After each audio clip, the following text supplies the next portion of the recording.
Si tu es freelance ou que tu as une agence et que tu veux rapidement atteindre de bons chiffres d'affaires comme 5 000 euros par mois, 10 000 euros par mois, 20 000 euros par mois et ainsi de suite, tu as absolument besoin d'une chose extrêmement importante, c'est d'avoir une offre irrésistible, une offre attractive qui va plaire à tes clients et qui va du coup faciliter ta prospection. Parce que tu vas passer du temps à prospecter, à approcher les entreprises. Et donc déjà que tu auras mis de l'effort dans le fait de te faire découvrir par les entreprises, facilite-toi la vie et aie une offre qui donne envie de travailler avec toi. Et cette offre irrésistible, on va voir comment la construire dans cette vidéo. Je vais te donner les 7 inclusions à mettre dans ton offre pour qu'elle soit irrésistible et aussi 2 choses à éviter à tout prix. Et juste avant de continuer, si tu veux de l'aide dans ta prospection, je t'ai préparé un pack prospection spécial site web gratuit qui est en description de cette vidéo juste en dessous. Dans ce pack, tu vas trouver plusieurs outils pour t'aider à prospecter, notamment quelque chose de vraiment sympa, une liste des 100 niches à fort potentiel pour la vente de sites web. Donc une liste des 100 secteurs d'activité qui ont le plus de potentiel si tu veux vendre des sites web vitrines. Donc fonce voir ça ci-dessous, c'est gratuit. Et si tu veux de l'aide dans la création de ton offre et dans ta prospection, comme tu le sais peut-être, ça fait maintenant 6 ans que j'ai accompagné plus de 3000 freelances et agences dans leur prospection et dans la création de leur offre. Donc si tu veux mon avis personnel mais aussi celui de mon équipe sur ton offre et ta prospection, tu peux réserver gratuitement un call juste ci-dessous, également en description, et on pourra voir tout ça avec toi directement. Alors, on s'y met, quels sont les 7 points pour une offre irrésistible? Alors le premier point déjà, c'est d'avoir une proposition de valeur qui est claire et qui est définie. Alors qu'est-ce que c'est une proposition de valeur? C'est simplement de résumer ce que tu proposes, ce que tu apportes à ton client en une seule phrase. Et moi, j'aime bien avoir 3 variables dans ma proposition de valeur. J'aime bien avoir la cible à qui je m'adresse, le métier que j'exerce et le bénéfice de mon métier. Donc typiquement, quel est mon service, le bénéfice qu'apporte mon service et à qui ça s'adresse. Et donc par exemple, ça peut donner, je crée des sites web qui génèrent des ventes aux entreprises de Savoie, ou je crée des sites web qui génèrent plus de réservations en direct pour les hôtels, ou alors je génère des mandats aux agences immobilières grâce à Google Ads, ou je génère des chantiers aux entreprises du BTP grâce à Meta Ads. Tu vois, je vais vraiment prendre mon service, ma cible et le bénéfice que ça apporte. Et donc ici, ce que tu as remarqué, c'est que forcément, ça suppose de savoir à qui on s'adresse et ce qu'on vend spécifiquement. Et ça nous amène, même si je vais faire un petit mix du point 1 et du point 2, ça nous amène au deuxième point qui est qu'il faut que tu sois spécialiste si tu veux une offre irrésistible. En fait, ça c'est un effet de marché que l'on voit tous les jours en ce moment. Les clients veulent bosser avec des spécialistes. Ils veulent pas d'une agence qui démarre à 360 ultra polyvalente. Il y a des grosses agences qui sont 360 et qui proposent tout en même temps, mais c'est des agences qui se sont construites avec le temps, qui ont incorporé de nouveaux services avec le temps dans leur offre et qui ont aussi un portfolio de clients qui s'est développé avec le temps. Quand tu veux te lancer et quand tu veux rapidement atteindre les 5, 10, 15, 20 000 euros par mois en prospectant, il vaut mieux que tu sois spécialiste, tu iras beaucoup plus vite et ce sera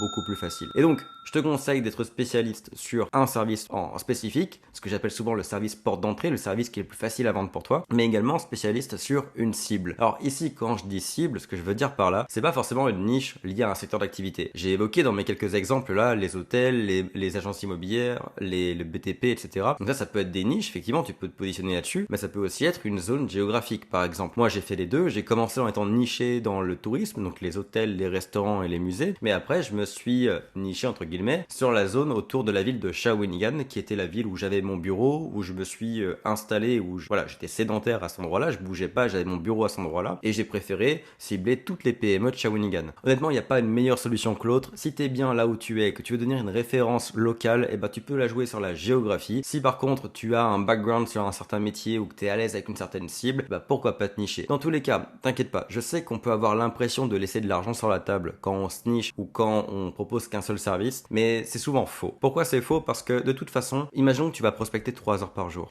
L'idée ici, c'est juste d'être beaucoup plus efficace en prospectant une niche à la fois ou une cible à la fois avec une proposition de valeur qui lui est directement dédiée. Donc en fait, quitte à faire 3 heures de prospection par jour, on va juste faire une offre qui est particulièrement efficace par rapport aux gens que tu vas approcher pendant 3 heures. Donc c'est pas parce que tu cibles que les plombiers que du coup tu perds de l'argent, parce que tu aurais pu aussi prospecter les hôtels. Parce que dans la pratique, tu pourrais pas faire les deux en 3 heures de prospection par jour. Donc autant te nicher et accélérer ta prospection, accélérer ton chemin vers les 5, 10, 15, 20 000 euros par mois. Et éventuellement, si tu es à 20, 30 000, 40 000 euros par mois et que tu t'ennuies avec ta niche ou que tu veux varier un peu ou que ta cible géographique, tu as l'impression de faire le tour, là tu pourras varier vers une autre cible. Mais si tu es à moins de 20, 30 000 euros par mois, il n'y a aucun risque de saturation. Tu peux y aller sur une ville, un quartier si tu es dans une grande ville ou sur une niche, il n'y a aucun problème avec ça. Et les deux solutions sont parfaitement valables. Donc là du coup je t'ai partagé les points 1 et 2, donc avoir une proposition de valeur et également du coup te spécialiser sur un métier et une cible. Alors du coup pour ta proposition de valeur, note bien que du coup tu peux te servir de ta cible comme éventuellement une façon de personnaliser ta proposition de valeur. Donc c'est à dire que tu vois, si je cible les boîtes de Chambéry ou de Savoie, je vais dire plutôt un site web qui génère des ventes parce que c'est une conversion plutôt généraliste parce que je m'adresse à plein d'entreprises différentes. Mais par contre si je m'adresse aux agences immobilières, je sais que ce qui parle pour elles c'est le mot mandat. Elles veulent des mandats vendeurs, des mandats acheteurs, donc je vais leur parler de générer des mandats grâce à un meilleur site web ou à une campagne publicitaire. Donc si tu te niches dans ce secteur d'activité, utilise le vocabulaire de ta niche pour être plus percutant. Bon, donc là tu as ta proposition de valeur, tu as tes spécialisations, déjà ton offre elle est ciblée, ça va plaire aux gens. Maintenant ce qu'on va faire pour la renforcer, c'est qu'on va passer au point numéro 3, on va la transformer en retour sur investissement. En fait si tu veux que ton offre soit vraiment irrésistible et que ce soit un no-brainer, que les gens directement se disent c'est évident, je dois travailler avec toi, parce que c'est ça une offre irrésistible.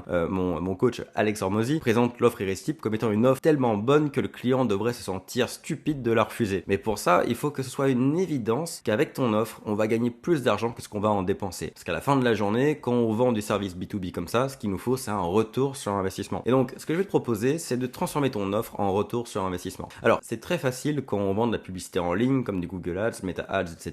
Parce que finalement, c'est le principe du service. On dépense de l'argent pour en gagner plus. Donc là-dessus, ça va, c'est relativement simple. Par contre, pour des services comme la création de sites web ou le community management, donc la gestion des réseaux sociaux, ça peut être un peu plus compliqué. On peut se dire que quelque part, c'est plutôt une commodité qu'un retour sur investissement. Quand on vend un site web, on vend quelque part de l'image de marque. On vend une sorte de brochure ou un flyer en ligne. Et voyez ça, cette vision du service du site web, c'est pas la bonne vision si vous voulez créer une bonne offre. Il faut que vous preniez votre service, donc par exemple la création de site web, et que vous en fassiez un outil marketing qui a un retour sur investissement. Pour ça, ce qu'on va faire, c'est qu'on va venir comprendre sur quoi est-ce que notre service va jouer dans le cycle de vente de notre client. Je vais vous donner un exemple que j'aime beaucoup, c'est l'exemple des paysagistes, parce que c'est de la vente de services, et un paysagiste ça coûte cher, et ça marche à la confiance, parce que quand vous allez voir un paysagiste, vous allez lui filer 20 000 balles pour qu'il transforme votre terrain qui actuellement est ok mais simple, et après il va en faire un chantier, il va le retourner votre terrain, pour en faire quelque chose normalement d'encore plus beau. Donc il y a quand même une notion de confiance quand le gars il arrive chez vous et il défonce votre terrain avant de le remonter sur un nouveau modèle. Vous voyez, il faut lui faire confiance. Et pour lui faire confiance à ce paysagiste, qu'est-ce que va faire le client du paysagiste? Il va aller voir des réalisations du paysagiste, il va aller voir des avis clients, des témoignages, il va aller voir son site web pour voir s'il trouve des éléments de confiance et des preuves de confiance qui supposent que du coup, on peut accepter son devis et travailler avec lui. Donc, et là, on comprend dans le cas d'un paysagiste l'impact du site web sur la décision du client de travailler avec le paysagiste ou non. Et à partir de là, si le site web a sa place dans le cycle de vente du paysagiste,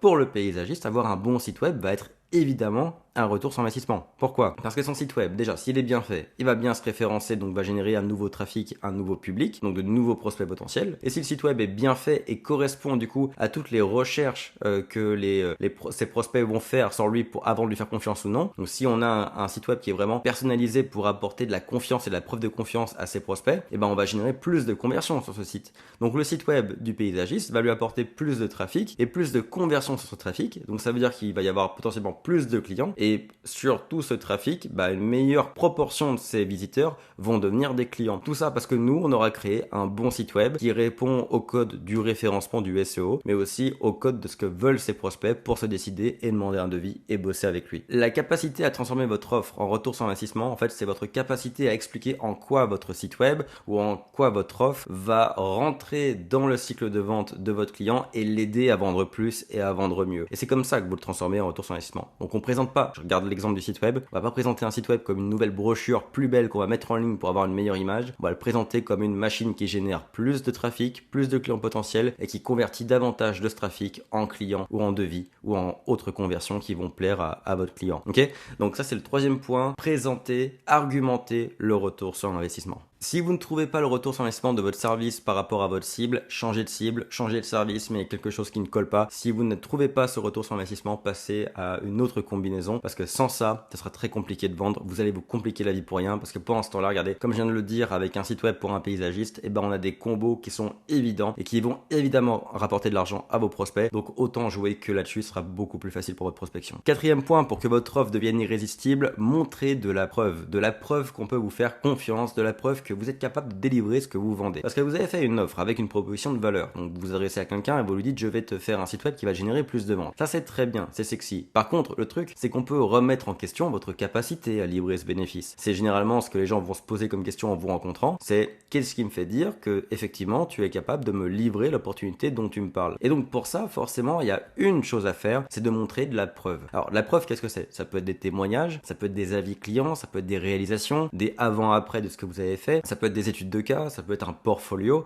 Ouais, c'est le fait de montrer ce que vous avez fait, ce que vous savez faire et ce que les gens avec qui vous avez travaillé pensent de vous. Ça, c'est de la preuve. Et honnêtement, pour vous dire à quel point c'est important à mes yeux, ça, c'est que selon moi, 80% de votre vente va venir de la preuve que vous arrivez à déployer. Plus vous déployez de preuves, il n'y a jamais trop de preuves. Plus vous en déployez et plus vous avez des chances de closer votre vente. Donc, moi, je vous conseille sur votre site web, dans votre offre, partout où vous partagez votre offre et également quand vous la partagez lors d'un rendez-vous, d'étaler vos preuves. J'aimerais juste vous mentionner un exemple. Avec ma première agence, on avait fait des témoignages vidéo de nos clients où on leur demandait ce qu'ils pensaient de ce qu'on avait fait pour eux. Et une de mes vidéos que j'ai mise sur mon site web, du coup, c'est une cliente à qui on a livré un site web avec une vidéo de présentation de son service dessus et elle s'était mise à pleurer pendant qu'on lui livrait. Alors, elle était émue, mais elle était très émotionnelle et elle aimait beaucoup son entreprise et elle était voilà, émue aux larmes quand on lui a livré son site et sa vidéo quand elle les a vus pour la première fois. Et dans la vidéo de témoignage, elle le dit, oh là là, quand Valentin et son équipe m'ont présenté mon site web, je me suis mis à pleurer. Mais cette vidéo-là, je sais qu'elle a été vue par la plupart des prospects que j'ai rencontrés et que j'ai fini par signer et beaucoup me l'ont mentionné en rendez-vous parce qu'ils ont été marqués par l'impact qu'on avait eu chez notre client. Alors, je vais pas prétendre que c'est facile à reproduire ce genre de choses, mais c'est pour vous dire l'impact que ça peut avoir. Cette vidéo-là, j'en ai longtemps entendu parler, pendant des années, on m'en a parlé. Et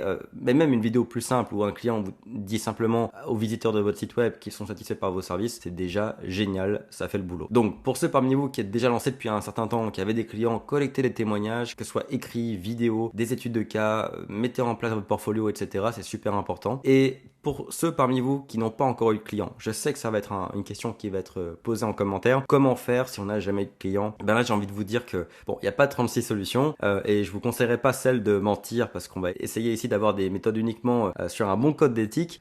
Donc la première chose que je pourrais vous proposer de 1, c'est éventuellement, alors je suis pas fan, mais de travailler un peu gratuitement pour des gens autour de vous ou alors pour très peu cher pour avoir facilement vos premiers clients et vous créer un portfolio comme ça, voire même de créer des sites pour des entreprises fictives. L'important c'est juste de montrer ce que vous êtes capable de faire. Pas grave qu'il n'y ait pas une boîte derrière le site web. L'important c'est que vous ayez fait un site web et qu'il soit beau et efficace et qu'il plaise à votre prospect. C'est le plus important. Et éventuellement, ce que vous pouvez faire, qui est aussi une bonne solution et que moi j'ai souvent fait, c'est de faire des partenariats avec des sous-traitants ou d'autres agences partenaires qui vont vous prêter leur portfolio. Donc vous allez utiliser leur portfolio pour aller voir vos clients pour avoir quelque chose à montrer. Mais en échange, vous partagez la livraison et les bénéfices avec ce partenaire ou avec ce sous-traitant. Donc typiquement, ça veut dire que vous allez voir un sous-traitant, vous lui dites tiens, prête-moi ton portfolio, ça va m'aider à vendre et en échange, toutes mes ventes, elles vont chez toi pour la production. Et vous partagez vos bénéfices comme ça. Oui, vous faites un peu moins d'argent au début, mais vous faites quand même de l'argent et vous pouvez comme ça vous bâtir un portfolio et ça reste éthique pour le client parce que finalement, la personne qui va le livrer, c'est la personne qui est à l'origine de ce portfolio. Donc tout ce que le client voit, c'est effectivement le travail de la personne qui va s'occuper de son dossier. Donc c'est parfaitement éthique, c'est parfaitement carré. Honnêtement, ça c'est la meilleure solution, je pense, si vous n'avez pas encore de clients et de portfolio et que vous voulez aller vite et avoir une offre irrésistible dès maintenant. 5e point pour rendre ton offre irrésistible, alors là c'est surtout pour toi si tu vends un service récurrent comme de la publicité en ligne ou du community management, c'est de ne pas avoir d'engagement. Ça c'est un truc que je fais depuis presque 10 ans maintenant. Avec mes agences, je n'ai jamais mis en place de contrat d'engagement et c'est un choix de ma part parce que j'aime pendant les rendez-vous de vente pouvoir dire votre seul engagement avec nous c'est votre satisfaction. Et du coup je laisse mes clients partir quand ils le veulent, s'ils veulent partir, à condition d'1 mois de préavis évidemment. Et je vais vous dire un truc, notre LTV dans mes 2 agences ont toujours été excellentes et je vous dirais même au-dessus de la moyenne. Donc en fait moi je me suis rendu compte que l'engagement n'a en réalité aucun impact sur la LTV. Alors d'ailleurs LTV, pour ceux qui ne connaissent pas l'acronyme, ça veut dire Lifetime Value, donc c'est la valeur de votre client sur sa durée de vie chez vous. Donc ça suppose tout ce que vous êtes capable de lui vendre, donc combien il vous rapporte, mais surtout sur combien de temps vous le gardez chez vous. Et donc ça c'est de la fidélisation pure et dure. Donc la LTV c'est un KPI, un indicateur extrêmement important pour votre agence pour savoir si vous faites un bon travail et si vous gardez bien vos clients. Et donc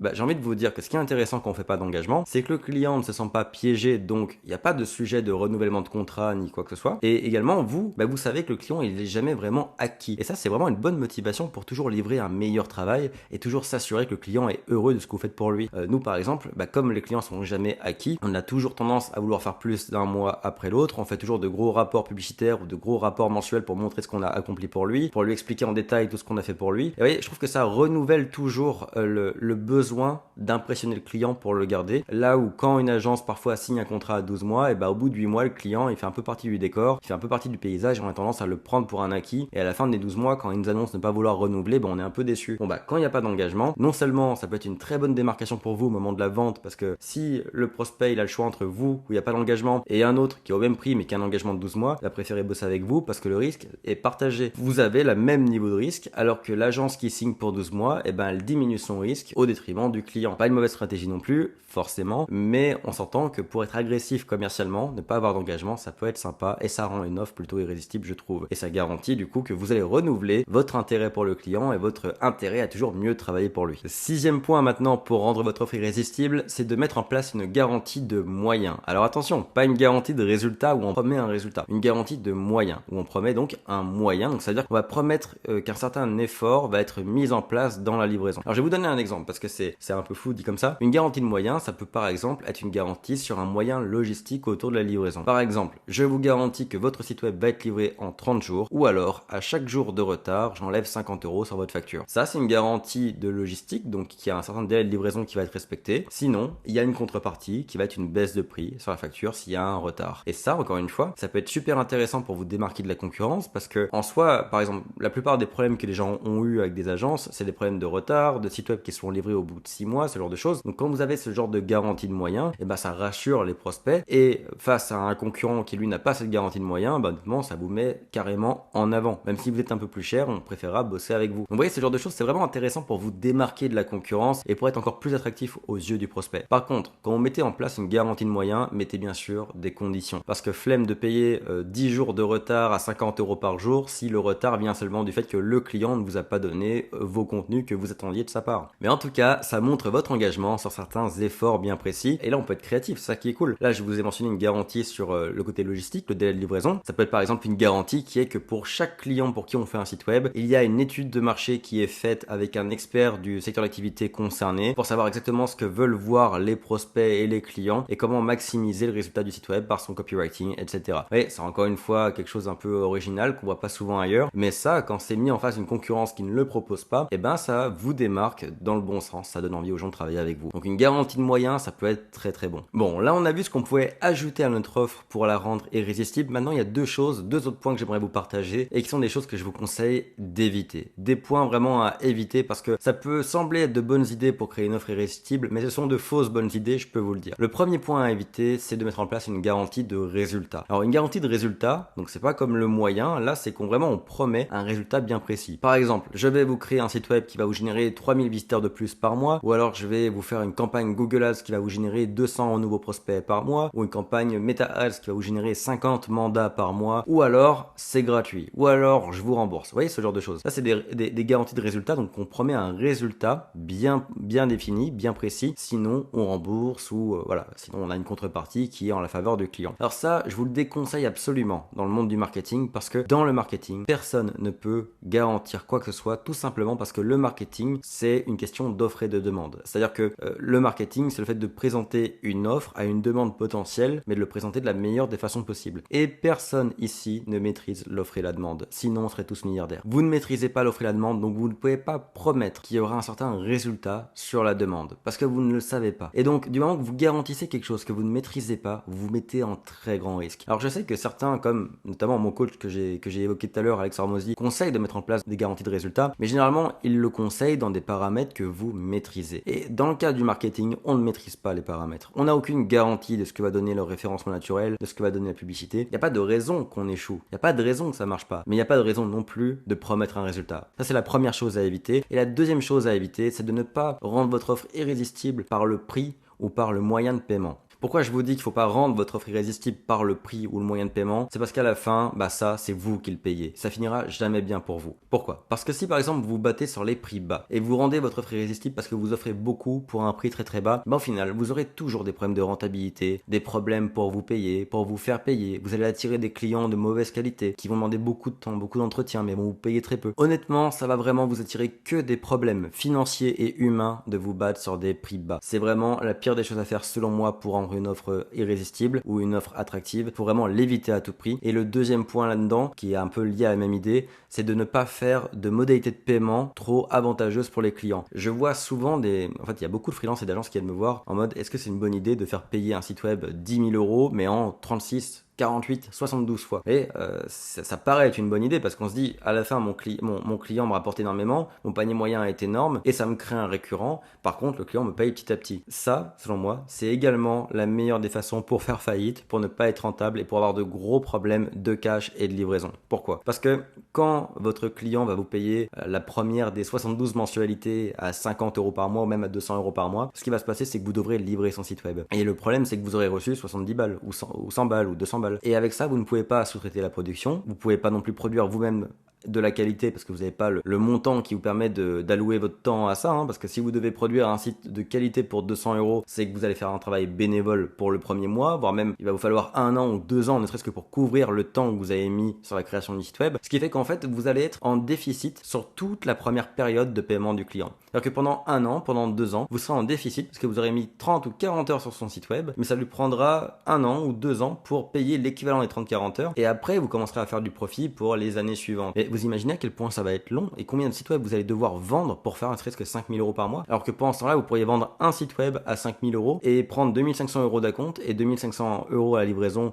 un mois plus tard et faire votre cash. Ça paraît sexy parce que ça devient facile à vendre si le client il a qu'à sortir 70 euros. Mais dans la pratique, je peux vous garantir qu'il y a toute une tonne de problématiques qu'on n'envisage pas et qui vont vous tomber dessus. Les problèmes de cash flow et de rentabilité évidemment, mais aussi les problèmes d'impayés parce que les clients qui ont que 70 euros pour un site web, c'est pas les meilleurs clients, ce qui veut dire que peut-être que dans 6 mois, les paiements ne passeront plus, la boîte fermera, le solopreneur qui vous a acheté un site web vous dira écoute, finalement je préfère reprendre un boulot, et vos 6 ans de paiement, vous saurez où vous pourrez les mettre. Donc, je vous conseille absolument d'éviter de rendre votre offre irrésistible par une garantie de résultat, par le prix ou par des modalités de paiement trop avantageuses pour votre client, sinon c'est vous qui y perdrez. Restez vraiment sur tous les points qu'on a mentionnés précédemment et déjà là, vous aurez une offre super sexy. Parce que là, si vous venez me voir avec un site web qui correspond exactement à mon besoin, à ma niche, ou en tout cas que je me reconnais dans votre cible, et que là-dedans j'ai une garantie de moyens, je vois que vous allez déployer des efforts bien précis, je vois que c'est un retour sur investissement, bref, que je vois tout ce que vous avez mis en place dans votre offre irrésistible, évidemment que j'aurai envie de travailler avec vous. Et ça va rendre votre prospection efficace. Bon, j'espère que cette vidéo va vous aider à créer votre offre irrésistible et va vous aider à prospecter